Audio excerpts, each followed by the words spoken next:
If you are checking out these mason jar storage boxes, I want to show you how nice they are and some other ways that you can use these. Now the brand did send these to me to test out and try. They actually sent me the 6-pack. I like how each storage box comes in its own bag. It has the reinforced handles in here. It also has instructions in each bag to show you exactly how to put these together. It does say these boxes hold 16-ounce wide mouth jars, but I actually even put a 24-ounce jar inside of these. Now, although the lid doesn't fully come down, it does good enough for me where I would even keep my 24-ounce jars in here. But I do want to show that I have a 16-ounce wide mouth jar that fits down just like it's supposed to. And I can still stack these, which I'll show you.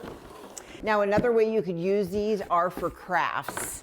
I filled this up with pens and markers and crayons and coloring books, all that kind of stuff. These would also be perfect if you like homeschooled. You could actually have them decorate them, have them write their names on it. They could keep all of their school supplies in one box. And then again, you can completely stack these up in a closet, maybe a basement, wherever you want to store them. They do have those reinforced handles, which are really nice. And the cardboard itself is like a medium weight cardboard, so it's not super thin or thick. It's just kind of the perfect weight, but nice and big, nice and durable, nice and strong, and can be used for so many great things. So if you are checking these out, I definitely recommend.